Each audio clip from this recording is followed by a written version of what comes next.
Hey there folks, welcome back to CYPTV. Share, like, leave a comment, hit that hype button. Welcome to the Cype Zone. Without further ado, let's get right to the videos. The elite tell us what's going to happen before it happens. Check this out. Same connection with what happened with Charlie Kirk and a movie that came out in 1998. So the movie is called Snake Eyes and it starred Nicolas Cage. And the movie was about a man named Charles Kirkland who got shot in the neck at a park event. Just like what just happened. Second of the movie, there is a sign for this event, and it said that it takes place on September 10th. So in this movie, It gets crazy. The killer killed Charles Kirkland on September 10th, which is when our Charlie Kirk got killed.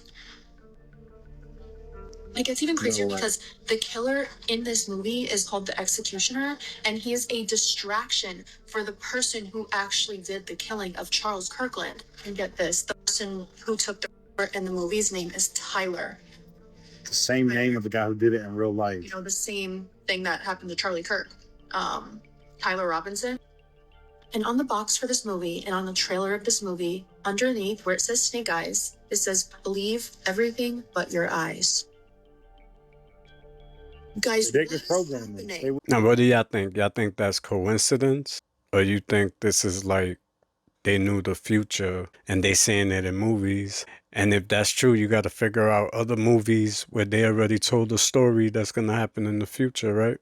Y'all, at the UN General Assembly, they all walked out on Netanyahu when he came in, and we got a crazy update on the Kirk case. And I do mean crazy. Wait till you hear what the Utah dispatcher said. This might change everything. But first this, y'all need to watch this. So he went up to talk, and they all left just about. And this is right after Trump came out and said, "You better leave the West Bank alone."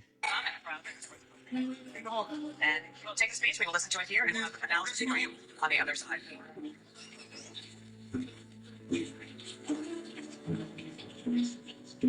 This order in home.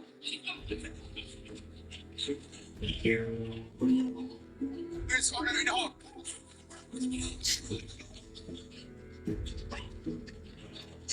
Everyone, even the president, is saying enough is enough. And complete 100,000% unrelated, no idea why everyone's so mad at Netanyahu, the update y'all are here for. Death certificate signed at the hospital, no autopsy was done.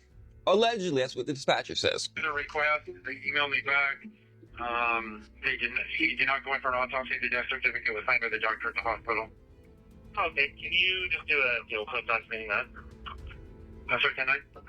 Can you just add a front to the case documenting that there was no autopsy and doing for the hospital?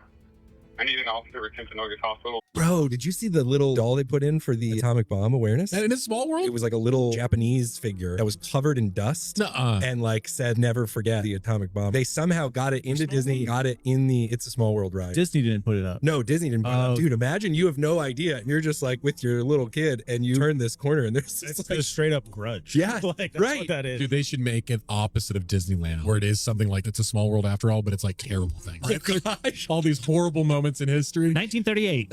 Literally call it like the Germany. saddest place on earth. But it's like goes chronological, so you're like, oh no, we're headed to 2001, guys, let's back up. It's a sad world after all. The characters are like personas from tragedies. Like There's no songs, it's just screams all throughout the ride. Screams in different languages. It's a It's sad horrible, dude. World, do you see anybody you have an interest in voting for?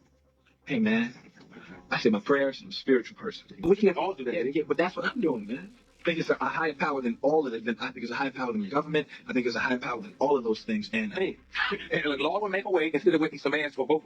But what's that going to accomplish by whipping some ass and vote? That's if you feel that the government is doing things for you. You feel like the government is helping you out and doing things for you and it has your interest, your best interest at hand. I never felt I just keep voting until I find somebody who has my interest at hand. Wait, now.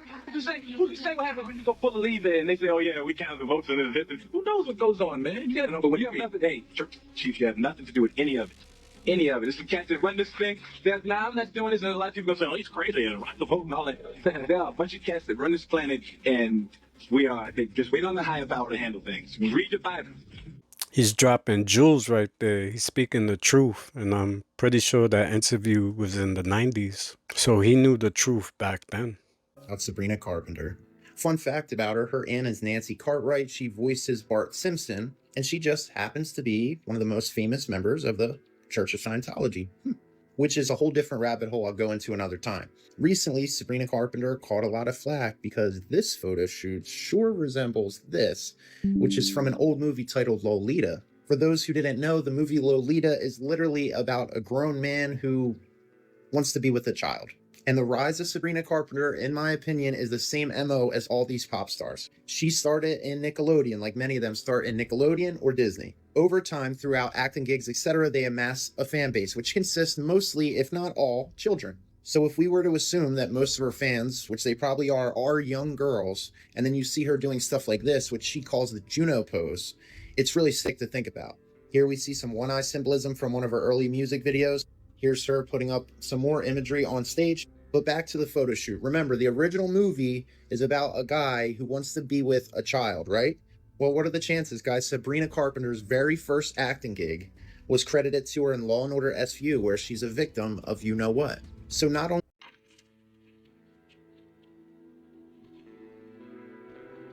Well, I know what you're thinking right out of the gate. Are these people expecting to be raptured? And the answer to that is, I'm pretty sure no. This is a viral TikTok video that I got tagged in that was uploaded last month. However, it just started going viral. It shows a large gathering of people looking up at the sky, praising it. And if you guys have been on TikTok the past week, or really anywhere, on the 23rd, there was expected to be a rapture. So I'm pretty sure people saw this and thought these people were expecting to be raptured up in this video, when that's not really the case. Instead, I believe this video was recorded at this Calvary Marama Hill located in Uganda. According to my research, this is a very popular place to go for worship, and I honestly can see why. It's beautiful, there's a massive opening right here. It looks like the perfect place to praise whatever God you believe in, more than likely Christianity here. This is by far the scariest clip of Brittany Murphy on the internet, and I'm going to tell you why, and then I'm going to show you. The very first time I watched this, I said I do not claim negative energy from this clip. That's how bad it freaked me out. Brittany and Ashton are doing a press interview for their new movie. Ashton makes a joke about what he would wear on his wedding night. Mind you, at this time, these two are dating, so it's relevant. They're like jousting each other the whole time. But it's when he makes this comment about what he would be wearing and then he starts laughing that Brittany has this really interesting response. It starts off like he's gonna joke around, like she has been the entire interview. She's gonna make a face and be like, uh-oh, ha, and it's cheeky and it's campy and it's fun. But what happens is really frightening instead. It lasts a little too long. The reaction is a little too clearly out of her own control. And then she only snaps back into her body after he stops laughing. And I think that is very important to note. I've done deep dives on Brittany Murphy before, and even then I've been very careful to speculate on her cause of death or be accusatory in any way. But if there's any clip that would convince me that this man had anything to do with her, it's this one, because the body doesn't lie. Okay, here it is. I might wear this outfit during the wedding day, but come wedding night, I got a different suit that I put on. You know what I'm talking about. Just stick around.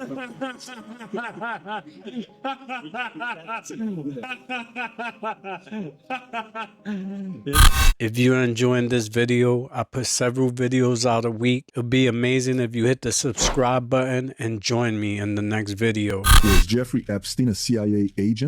Realistic explanation for Jeffrey Epstein is that he may very well have been what's known as a confidential informant, a CI, for FBI.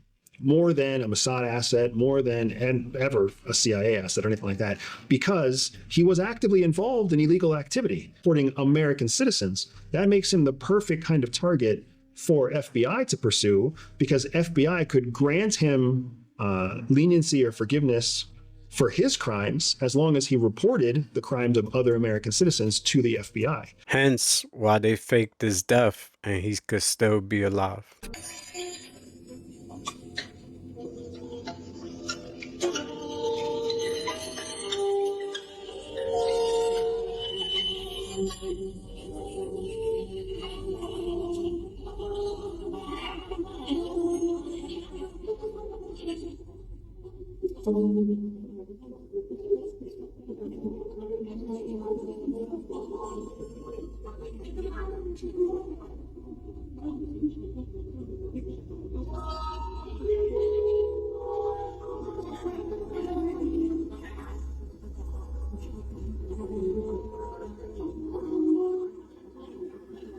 I can't be the only one to find this bizarre.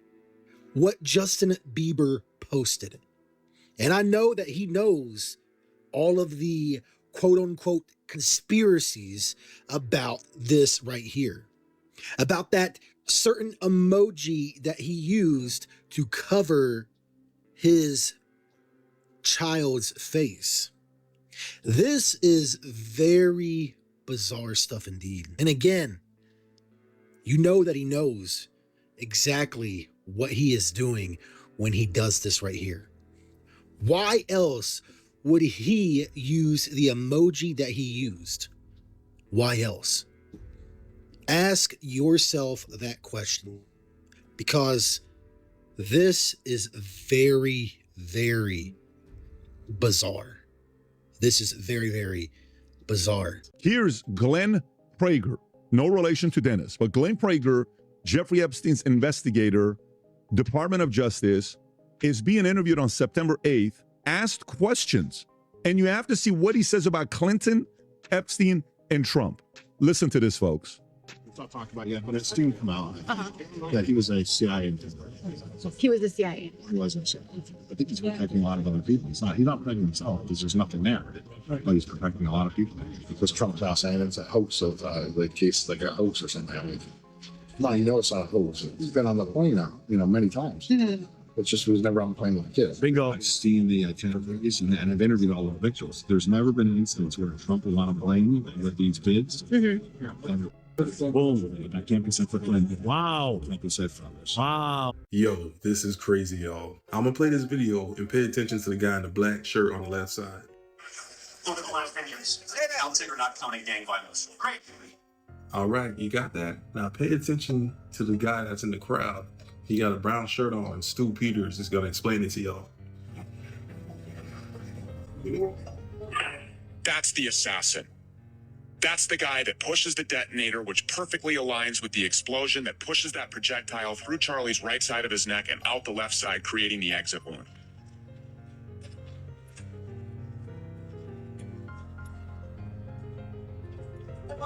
That might just look like the chaos that you would expect after someone was publicly executed in broad daylight in front of 3,000 people. But in no way did that trigger man, that assassin in the brown shirt with the sunglasses, act alone. We have video now that shows the handoff of this remote detonator. Candace Owens dropped an Instagram story basically saying that Tyler Robinson, the man who was in jail for killing Charlie Kirk, is pretty much innocent. I've gotten this post sent to me like 20 times and it seems pretty urgent and time sensitive, so let's take a look. She says, I want to break this news immediately because it feels important. I think if I don't break it immediately, something bad might happen. I hope I have earned the trust of enough people to believe me when I say that I have verified this information but cannot reveal the source. She goes on to say Tyler Robinson is not the entire narrative that was placed in the media about him having been completely fictional, as are many other aspects of what we have been told. She also says his father having turned him in after a confession is also complete fiction. To the contrary, Tyler Robinson maintains his innocence and has never even been to the UVU campus. There are absolutely zero photos or videos that the campus can produce to the contrary, which is why they have produced nothing other than a blurry image which Tyler's family knows is not him. Tyler has never once expressed. I want to make that clear. The federal government is lying about absolutely everything other than the fact that it is his gun. Not that we needed further substantiation, but Tyler Robinson did not author those Discord messages. I would like to again stress that he has never even been to UVU campus, but, and I need to confirm this later, I believe he was around the campus on that day. I will have more on this later, but I wanted to immediately publish that Tyler Robinson plus dad that did the right thing after realizing his son was guilty is a federal concoction. You guys believe what's happening is a conspiracy day? Isn't this like time repeating themselves? Isn't this like time repeating itself? And also, do you think this is a distraction for other things that are going on, like the Epstein thing? Let me know what you think in the comment section. Well, a deal's being made. An executive order was signed yesterday and TikTok will never be banned again. And I already know your first question. What about the algorithm? TikTok's algorithm will be secured, operated, and retrained in the US outside of China's control. Now, I know your next question is, will I still be able to watch videos like Kin in Panama and his hunk of melted, hefty trash bags floating around in the water or whatever the hell that guy's got going on? Yes, you will still be able to see people's videos from around the world and vice versa. So people are already nicknaming it Trump Talk, but Trump said it's not just going to favor MAGA content. Every philosophy, every policy will be treated very fairly. Also, TikTok Shop seems to be up in the air. I have not read anything definitively as to what is going to happen to the TikTok Shop portion of the app. Now, ByteDance will own a minority stake of less than 20%. So the whole roster of investors has not been released yet. Also, so many people said they were going to jump ship if the algorithm didn't come with it. Are you guys sticking around?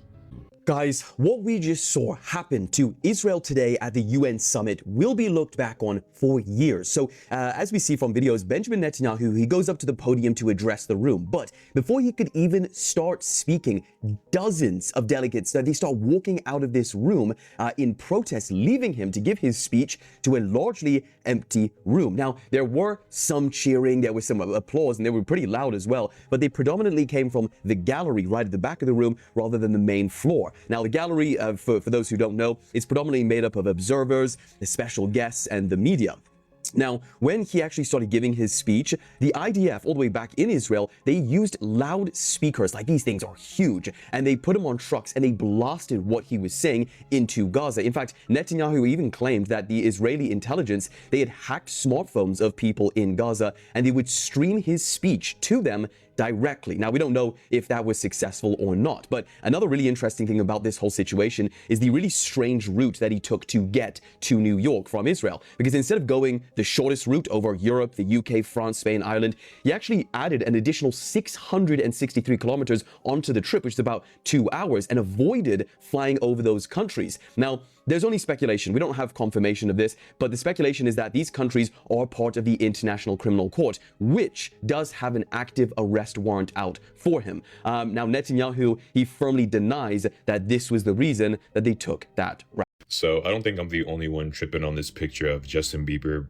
posting a picture of a child with a pizza emoji on it. And this guy has to know about the conspiracies with this one. And if you know, you know, but I looked at the comments because there's 12,000 of them and everyone is asking the same question. Like, literally, you could have put any other emoji other than a pizza. It always feels like Justin Bieber's trying to say something, but he can't really say anything. So he just does stuff like this, especially with the Yummy music video and the Diddy stuff. Like, I don't think he's a bad guy. I just think he's trying to communicate and wants to say stuff, but can't. I don't know. What's the biggest change in terms of the culture seals the CIA? Totally different. The hazing, that kind of stuff, is a 100% no-go. There's no hazing. There's no tuning people up. You're working with women. You're working with nerds. You're working with a whole slew of different people. In the SEAL team, there was 16 guys and everybody's a meat eater. Everybody wants to go to war. Everybody's hardened. Everybody's in shape. You move over to the CIA and outfit that I was in under the agency, all those aspects are still there. My immediate team, you're dealing with spies. You're dealing with intelligence people. Foreign intelligence people. You got to wear suits sometimes. You got to wear what you're wearing in the SEAL team sometimes. One day you might be meeting the president of Afghanistan, you know, high-end diplomat from another country, and the next day you're up in the mountains in Afghanistan with an M4. The job is so broad. All over Europe at the minute at many airports, and there's even more happening now. We had Oslo and Copenhagen. We've just had Poland having an incursion of weird stuff going on, and a night of drone incidents right now, which is still happening at airports and military bases all over Jutland, Western Denmark, right? And it's leaving authorities and stuff completely perplexed with what's going on, and it's just basically revealed a major opening in their defense systems, and they're kind of scrambling at the minute. None of the drones have been shot down. Defense chiefs decided it was safer not to, but that is not a long-term solution.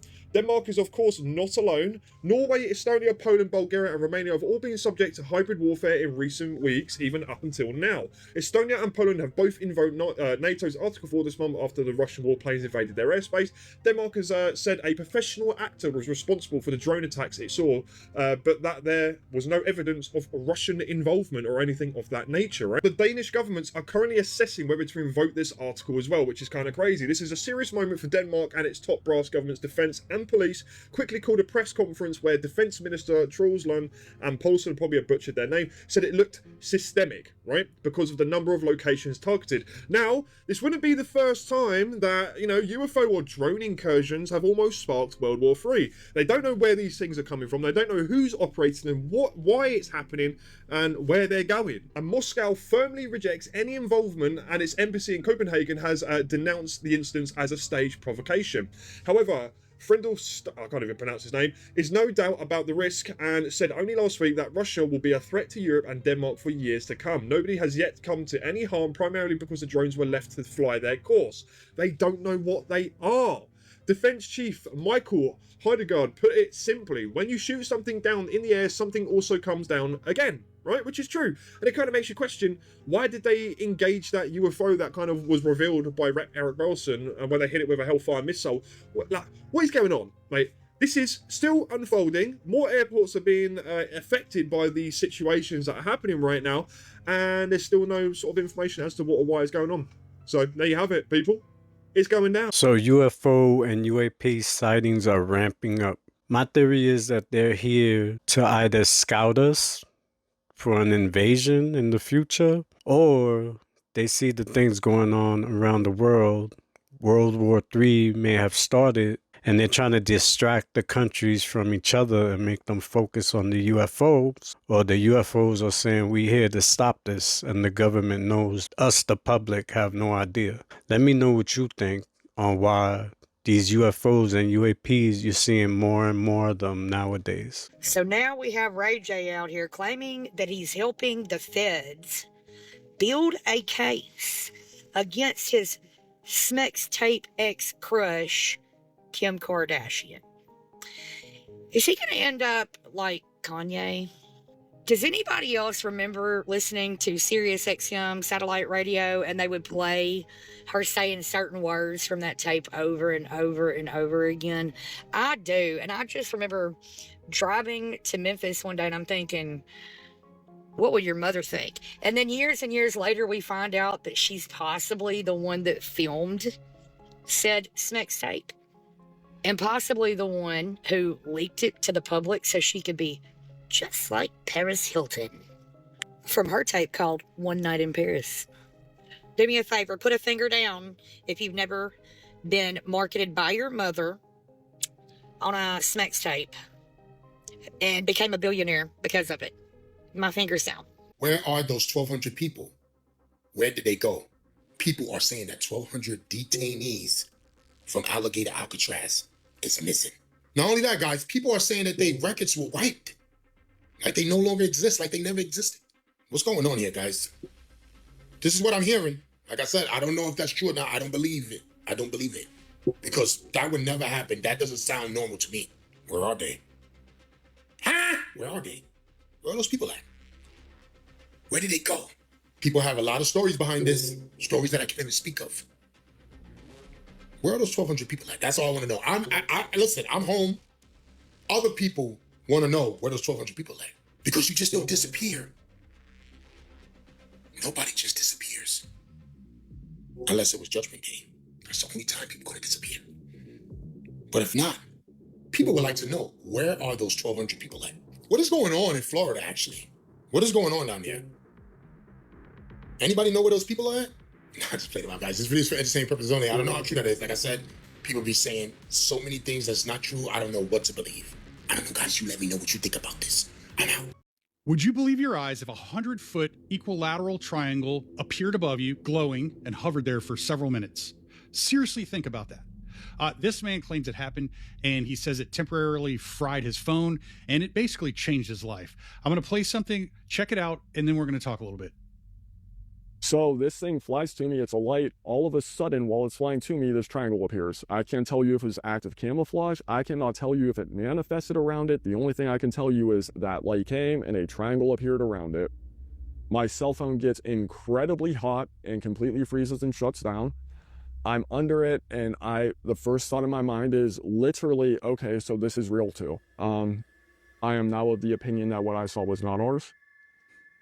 And all of a sudden, the center light flashes. It flashes 2 to 3 times. It's just this quick, like, it does that, and that thing shoots off to commercial airjet level. And as it goes off, it gets to that flight level in seconds, like 3 seconds, easy. And at that moment, I feel static electricity all over my body. And I immediately smell a rainstorm, lightning storm, like a strong lightning thunderstorm. That smell you smell after there's just lightning and just horrific, beautiful thunderstorm. I smell that, static electricity, still no noise. It pauses and it's there and I'm watching it. And after a few minutes, it goes due east out over the bay, out into the Atlantic Ocean. Okay, So that's from the newest Weaponized episode that just dropped. His name's Dylan Borland, and he has direct firsthand exposure to UAP recovery programs. He's an Air Force veteran.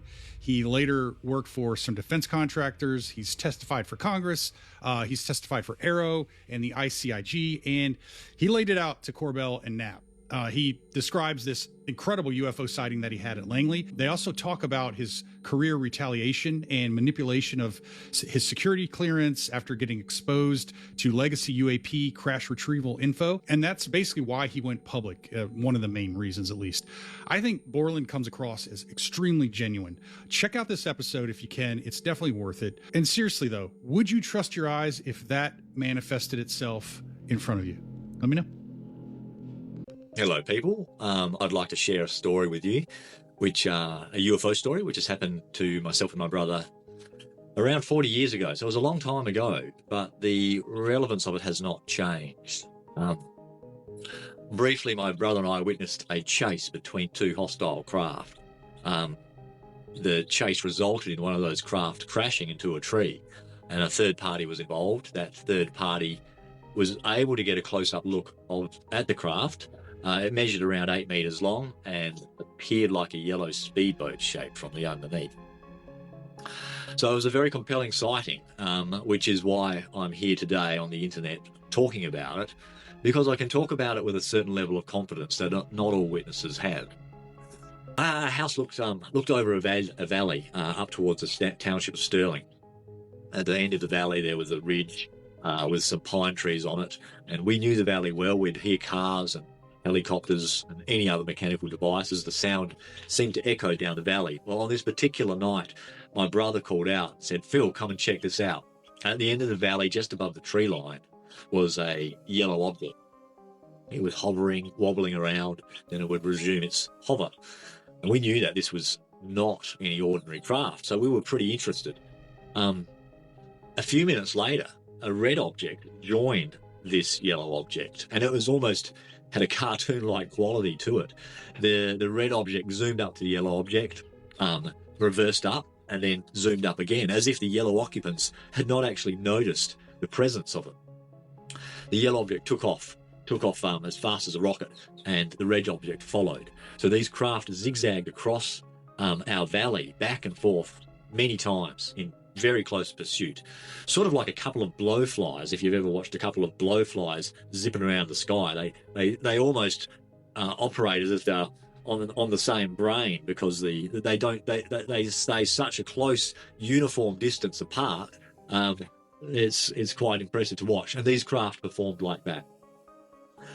Every now and again, the yellow object became stuck, as if it was caught by some invisible force, and it would shake back and forth, and then it would free itself and the chase would continue.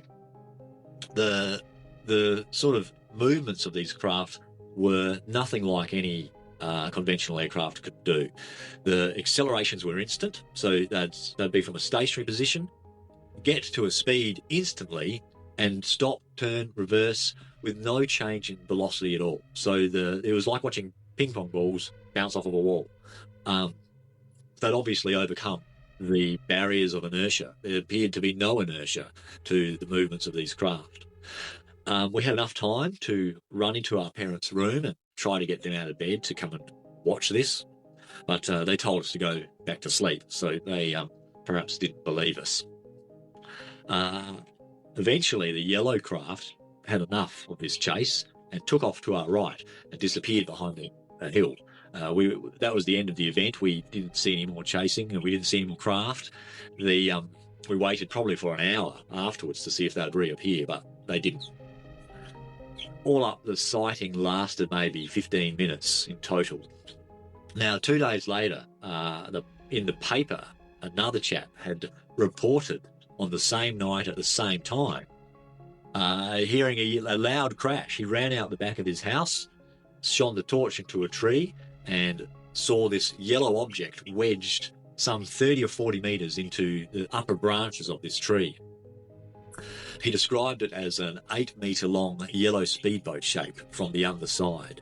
Now, the craft had knocked off a branch measuring some 30 centimeters in diameter, and had done significant damage to the tree. So it had a pretty significant impact, but it wasn't destroyed.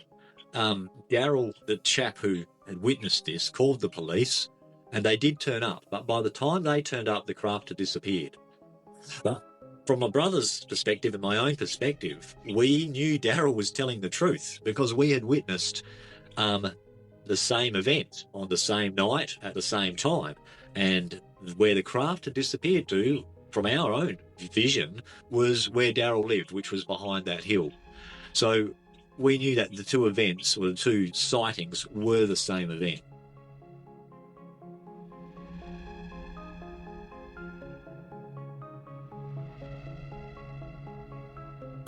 These videos are for entertainment and education.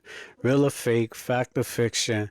Let me know what you think about these videos down in the comments section. I'd like to thank you for watching. Until next time, this is CYPTV and I'm out.